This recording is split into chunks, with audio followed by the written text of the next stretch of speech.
కొన్నాళ్ల తర్వాత సంతనుడు రాజ్యాన్ని చూడ్డానికి బయటకు వెళ్ళినప్పుడు చేపలను పట్టే జాలర కన్యను చూసి ఆకర్షితుడై ఆమె దగ్గరికి వెళ్లి నన్ను పెళ్లి చేసుకుని నా రాజ్యానికి రానివవుతావా అని అడిగాడు. ఈ విషయం మా ఇంట్లో ఉన్న మా నాన్న అడగండి అని చెప్పి అక్కడి నుంచి వెళ్ళిపోయింది. ఆమె పేరు సత్యవతి. సంతనుడు సత్యవతి తండ్రి దగ్గరికి వెళ్లి ఆమెను పెళ్లి చేసుకుంటానని అడిగాడు. సంతనుని గురించి వివరాలను తెలుసుకున్న సత్యవతి తండ్రి సంతనునికి ఇచ్చి పెళ్లి చేయడానికి ఒప్పుకోలేదు.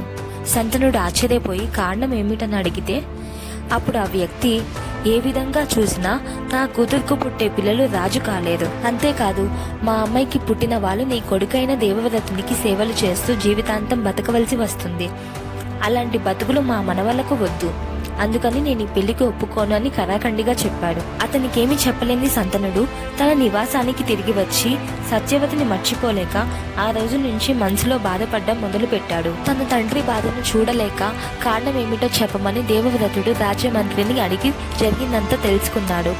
తన తండ్రి సంతోషమే తనకు ముఖ్యమని, ఎలాగైనా తన తండ్రికి సత్యవతినిచ్చి పెళ్లి చేయాలని అనుకొని దేవవ్రతుడు సత్యవతి తండ్రి దగ్గరికి వెళ్ళి, నేను రాజును అవుతానని మీరు అనుకోవడం వల్లనే కదా మా తండ్రి గారికి మీ కూతురునిచ్చి పెళ్లి చేయను అన్నారు. నేను ఈ జన్మలో రాజునవ్వను, రాజసింహాసనాన్ని నేను అధిరోహించను, మీ కూతురు పిల్లలే రాజులవుతారు అని దేవవ్రతుడు వాగ్దానం చేశాడు.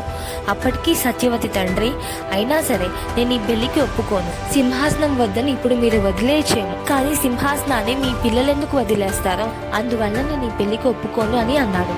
ఆ సమస్యను పరిష్కరించేటందుకు దేవవ్రతుడు అక్కడికక్కడే నిర్ణయం తీసుకొని ఒక భీషణ ప్రతిజ్ఞ చేశాడు. ఆ ప్రతిజ్ఞ కురుక్షేత్రానికి దారితీసింది. దేవవ్రతుడనే నేను ముల్లోకాల సాక్షిగా నాకు సంతానం అంటూ కలగకుండా ఉండేటందుకు ఆజన్మాంతం బ్రహ్మచారిలా ఉంటానని ప్రతిజ్ఞ చేస్తున్నాను అని అతను ప్రతిజ్ఞ చేశాడు. భీష్మ ప్రతిజ్ఞ చేశాడు కాబట్టి ఆ తర్వాత అందరి చేత భీష్ముడు అనే పేరుతో పిలువబడ్డాడు. సత్యవతికి సంతనునికి పెళ్లైంది. సంతనుడు ఎంతో సంతోషంతో భీష్ముని పిలిచి, కుమారా, నీవు నీ తండ్రి ఆనందం కోసం నీ జీవితాన్ని త్యాగం చేశావు. నీకు నేను ఏం చేసినా కూడా తక్కువే.